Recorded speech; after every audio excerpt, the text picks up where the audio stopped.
तो corona virus हो या वैक्सीन, इसको लेकर राजनीति तेज है। बिहार में भी तेजस्वी यादव ने फिर कोविड को लेकर नीतीश कुमार को अलग ढंग से घेरा है।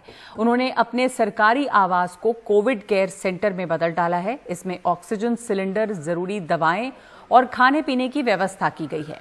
25 से ज्यादा यहां बेड तैयार हैं। तेजस्वी यादव का कहना है कि चूंकि सरकारी आवास में वो कानूनन खुद कोविड सेंटर नहीं चला सकते, इसलिए सरकार इसे अपने अधीन कर ले। उन्होंने इस सिलसिले में एक चिट्ठी भी लिखी है और उनका कहना है कि बिहार में अस्पताल और चिकित्सा सुविधा की कमी देखते हुए उन्हें लगा कि इस जगह का इस्तेमाल कोविड मरीजों के लिए किया जा सकता है। पटना के पोलो रोड पर तेजस्वी का घर है, जिसे उन्होंने कोविड केयर सेंटर बना दिया है और ट्वीट करके इसकी जानकारी दी है। जो जरूरत की चीजें हैं वो हमने व्यवस्था 1 नंबर पोलो रोड में किया है। हमने कई बार मुख्यमंत्री जी को 4 साल में चिट्ठी लिखा, लेकिन उसका कोई अब तक उन्होंने जवाब नहीं दिया।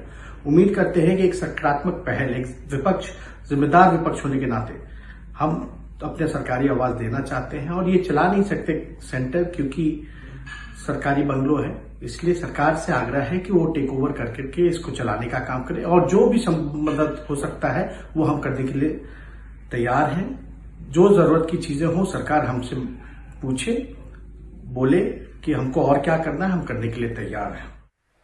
तेजस्वी यादव के इस दावे पर की गंभीरता पर सवाल खड़े किए जा सकते हैं। अब नीतीश कुमार सरकार शायद इसका जवाब दे। वैसे कोरोना का टीका कब लें और कैसे लें, इसको लेकर सवाल उठते रहे हैं। आज केंद्र सरकार ने विशेषज्ञों की नई सिफारिश मान ली है। इसके तहत अब कोरोना से ठीक होने के 3 महीने बाद ही आप टीका ले सकते हैं। अगर आपने 1 डोज ली है और फिर आपको कोरोना हो जाता है, तब भी ठीक होने के बाद 3 महीने के बाद ही दूसरी डोज ले सकते हैं। और नई बात यह है कि दूध पिलाने वाली माओं को भी टीका लेने की बात कही गई है। हालांकि इस पर विचार चल रहा है कि गर्भवती महिलाओं को टीका दिया जाए या नहीं।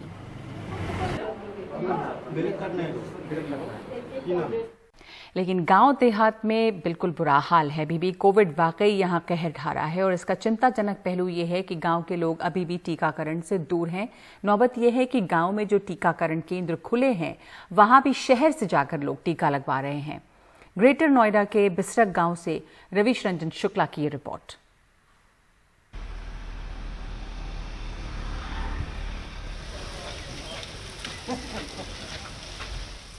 ऊंची इमारतों से घिरे ग्रेटर नोएडा के बिसरख गांव का नाम आकाश सक्सेना और सौम्या ने पहली बार सुना। जब वेबसाइट पर देखा कि यहां टीकाकरण केंद्र में स्लॉट आसानी से मिल रहा है तो फौरन ले लिया। करीब 20 किलोमीटर दूर गाजियाबाद से वो यहां आए हैं। यहाँ से तो करीब 15 से 18 किलोमीटर दूर है। स्लॉट्स अवेलेबल नहीं है, तो हम लोगों को 5-6 दिन हम लोगों ने ट्राई किया, तो जो हमें सबसे पहले जो मिला वो यहाँ का मिला, तो हमने उसको यहाँ करा दिया। हम लोग यहाँ पर आ गए। अब बिसराक, इससे पहले कभी आप आए थे? इस गांव का नाम सुना था आपने? नहीं, हमने तो पूछ के आए हम लोग वो। लेकिन इस टीकाकरण केंद्र के आसपास के बिसरख, जलालपुर, सैनी, पतवाड़ी, खैरपुर गुज्जर जैसे दर्जनों गांव से लोग टीका लगवाने कम आ रहे हैं, जबकि वहां बीमारी और मौत ज्यादा है। सोसाइटी के जिनको स्लॉट जिनका बुक हुआ है, सोसाइटी के लोग ज़्यादातर आ रहे हैं। अच्छा।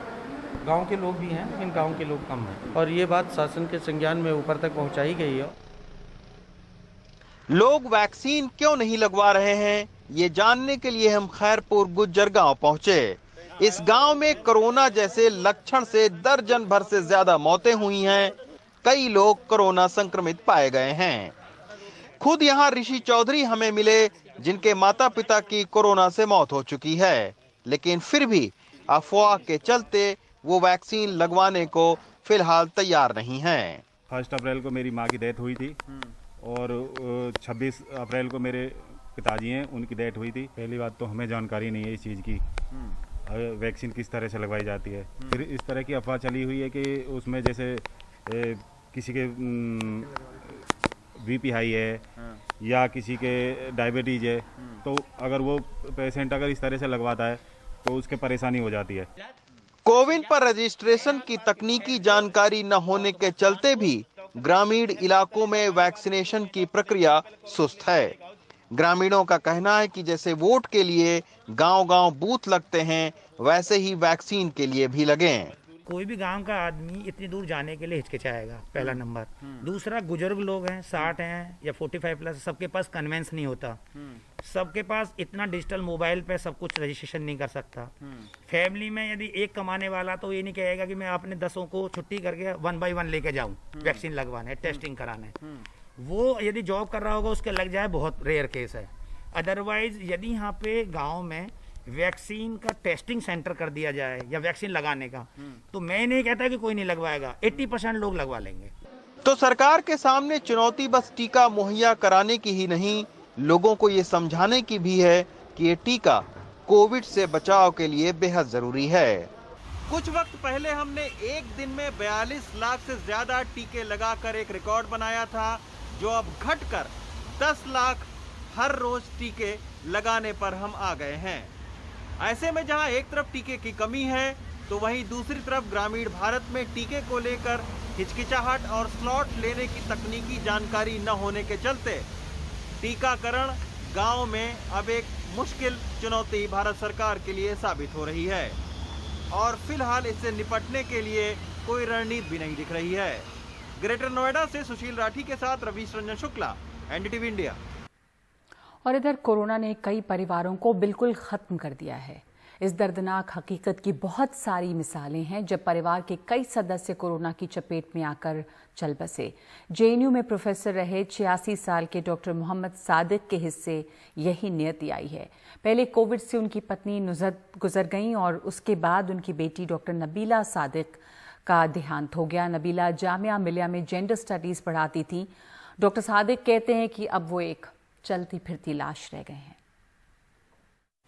बिल्कुल नाउम्मीद सा हो गया।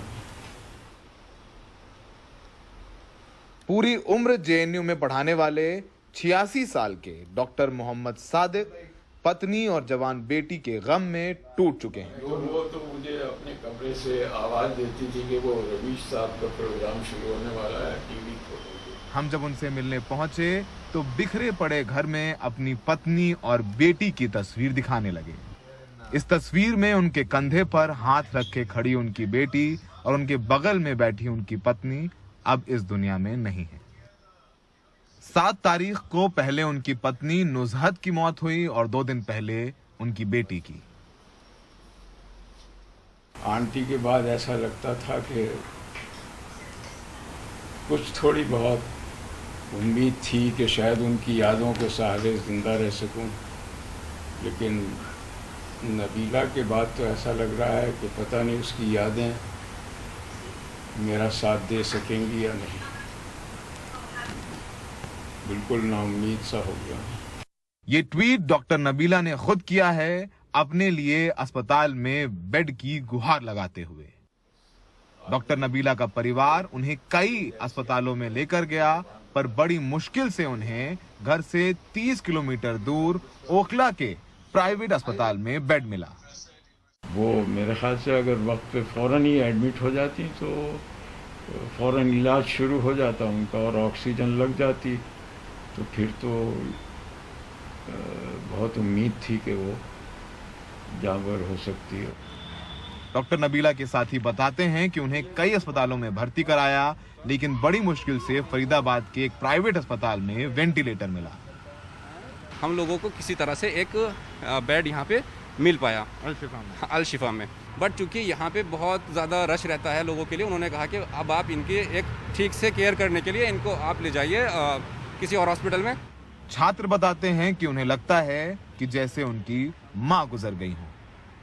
मेरे लिए मेरी मैम चली गई, हमारी डिपार्टमेंट की सबसे बेस्ट टीचर चली गई। अब हमारे पास कोई अल्फाज नहीं है, क्या हुआ, क्या मिला, क्या नहीं मिला। शायद ये आखिरी तस्वीर है जो डॉक्टर नबीला ने मरने से पहले देखी होगी। ये कार्टून उनके 9 साल के भतीजे ने बनाया है, जिसमें वो कोरोना से लड़ रही हैं। लेकिन बच्चे को समझाना मुश्किल है कि नबीला कोरोना से नहीं बल्कि सिस्टम से हार गई। इस दौरान एक रिपोर्टर के तौर पर बहुत कहानियां कवर की हैं, आंसुओं की कहानियां, दुख की कहानियां, दर्द की, किसी के ना रहने की। लेकिन डॉक्टर नबीला की एक कहानी शायद ज़्यादा दुख देती है, क्योंकि वो एक टीचर थी और जो उनके स्टूडेंट से बात की, उनके वालिद साहब से बात की, इतनी इज्जत और इतनी मोहब्बत सबके दिल में, चाहे पड़ोसी हों, शायद वाकई में नबीला का जाना उनके वालिद साहब के लिए तो बहुत बड़ा लॉस है ही है, लेकिन वो लॉस शायद इस सोसाइटी का भी है। सहयोगी शशिकांत झा के साथ दिल्ली में सौरभ शुक्ला, एनडीटीवी इंडिया। और प्रधानमंत्री मोदी ने ताउते तूफान से प्रभावित गुजरात के लिए 1000 करोड़ के राहत पैकेज का ऐलान किया है। उन्होंने तूफान से हुई मौतों पर 2 लाख के मुआवजे और घायल होने वाले लोगों के लिए 50,000 की मदद की घोषणा की है। वो आज गुजरात और दीव में तूफान से प्रभावित इलाकों का हवाई सर्वे कर रहे थे। प्रधानमंत्री मोदी दिल्ली से भावनगर पहुंचे और फिर प्रभावित इलाकों के हवाई सर्वे पर निकले। बाद में प्रधानमंत्री ने गुजरात के मुख्यमंत्री विजय रूपाणी और राज्य के अन्य वरिष्ठ अधिकारियों के साथ बैठक की और तूफान से हुए नुकसान की समीक्षा की। इस बीच अहमदाबाद में एक 5 मंजिला इमारत गिरने की खबर आई है। कल इस इमारत को चक्रवाती तूफान ताउते से नुकसान पहुंचा था। राहत की बात यह है कि अब तक इस इमारत के गिरने से किसी की जान नहीं गई। प्रशासन की तरफ से मलबा हटाने का काम लगातार चल रहा है।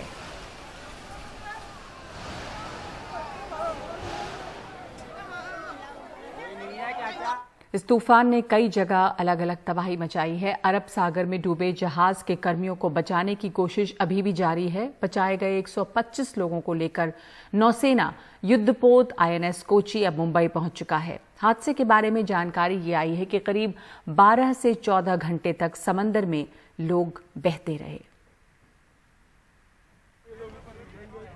ये वो लोग हैं जो 12 से 14 घंटे समंदर में लहरों के बीच रहकर सही सलामत लौट आए हैं। बुधवार को भारतीय नौसेना युद्धपोत कुल 125 लोगों को लेकर आई। भगवान के भरोसे सर, बहुत तूफान बहुत था सर। मोबाइल वाले ATM जितना पढ़ा लिखा था सब बेकार हो गया, कुछ भी नहीं बचा। 14 घंटा हम लोग बोट में थे।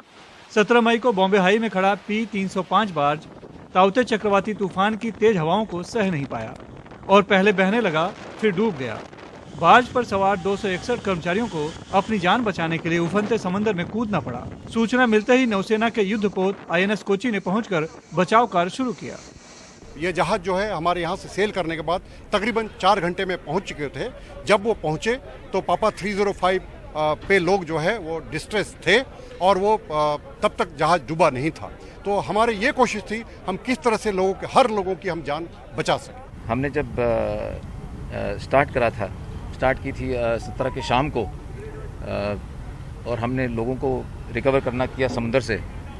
ये कम से कम उस शाम को और उस रात को अगले सवेरे अगले दोपहर तक हम कंटिन्यू इसी में लगे रहे। अब जैसा आप कह रहे थे कि उस दिन बारिश भी बहुत थी, जो हम कहते हैं नेवल टर्म डार्क नाइट, तब आपको कुछ दिखाई नहीं देता रात को और लहरें भी काफ़ी ऊंची थी। 17 मई को समंदर में P-305 बार्ज के अलावा बचाव के 3 और कॉल थे। गाल कंस्ट्रक्टर पर 137, ऑयल रिग सागर भूषण पर 101 और बार्ज SS3 पर 196 कर्मचारी तूफान में फंस गए थे। नौसेना और कोस्ट गार्ड ने तेज हवा के बीच भी सभी को बचा लिया, लेकिन P-305 बार्ज डूब जाने की वजह से 261 में से अब भी कई लापता हैं और उनके परिजन उनकी एक खबर पाने को परेशान हैं। मैं ट्राई कर रहा हूँ कल से, जब न्यूज़ मिला मैंने इनको ऑनर से बात भी किया है। Because already this vessel hit to the platform and got a hole. So I told them to pull out the vessel. But why these people not pull out the vessel when they got information the cyclone will come? समुंदर के अंदर बेहद ही दुखद हादसा हुआ है, लेकिन अभी तक कोई भी इसकी जिम्मेदारी लेने को तैयार नहीं है। भारतीय नौसेना हालांकि बचाने में लगी है और बहुत से लोगों को बचा कर भी ले आई है, लेकिन जो हुआ है उसके लिए कोई तो जिम्मेदार होगा। ONGC जिसकी कि ऑयल फील्ड थी, एफकॉन को कॉन्ट्रैक्ट दिया गया था। एफकॉन जो है उस कंसोर्टियम को लीड कर रहा था और वो बार्ज P-305 जिस पे कि 261 लोग सवार थे वो मेसेस डर्मस एंटरप्राइजेस लिमिटेड का था। लेकिन सवाल ये है कि क्यों नहीं आखिरकार ये कॉल लिया गया कि जब इतने बड़े तूफान की चेतावनी है तो सभी के सभी लोगों को निकाल कर बाहर किनारे लाया जाए और जब तूफान गुजर जाए तब वापस उन्हें ले जाया जाए। ये निर्णय क्यों नहीं लिया गया और इसके लिए कौन जिम्मेदार है इन मौतों के लिए और जो हादसा हुआ है उसके लिए, ये सवाल बना रहेगा। हालांकि अभी कोई भी इसको जवाब देने के लिए तैयार नहीं है। मुंबई से cameraman Praveen Rohit, Sunil Singh, NDTV India के लिए। तो नौसेना का बचाव अभियान जारी है, लेकिन ये सवाल बना हुआ है कि जो ये हादसा हुआ उसकी जिम्मेदारी किसकी है। इस वक्त बड़ी खबर में इतना ही।